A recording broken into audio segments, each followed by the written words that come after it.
Bonjour, je m'appelle Magali Bettinville, je suis directrice du foyer La Souris Verte situé à Mons.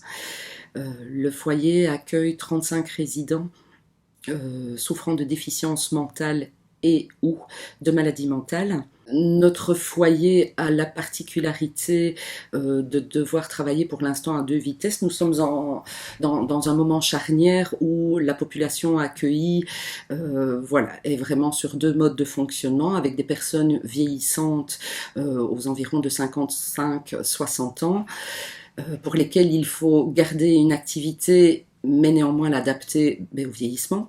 Et nous avons une autre partie de la population qui, elle, est plus jeune ou encore très active et pour laquelle il faut des activités plus remuantes, dirons-nous.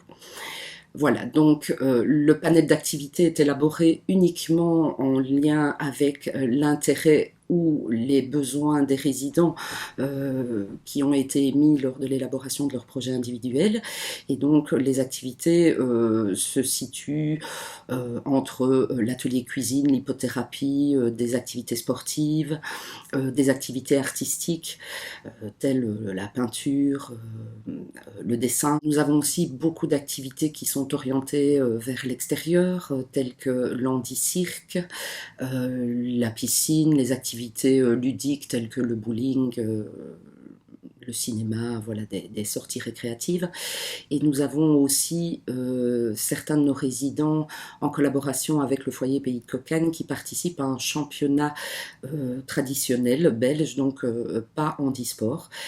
Et donc voilà, nous avons une équipe qui est intégrée à ce championnat et donc des résidents qui participent à des entraînements toutes les semaines et aux matchs de championnat.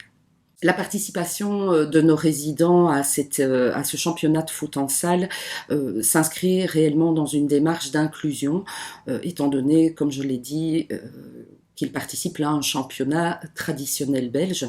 L'équipe de la Souris Verte est composée d'éducateurs principalement, mais également d'un point de vue pluridisciplinaire, nous avons une psychologue, nous avons un kiné, aide-soignant, infirmier, nous avons un neuropsychiatre, un médecin traitant, et nous avons à cœur d'élaborer les projets individuels en pluridisciplinarité, justement de manière à ce que la prise en charge des résidents soit la plus complète possible. Nous ouvrons ici dans quelques semaines une maison d'inclusion donc, où 3 de nos résidents vont quitter le foyer pour vivre dans un premier temps en semi-autonomie dans une maison qui se trouve vraiment à quelques pas du foyer.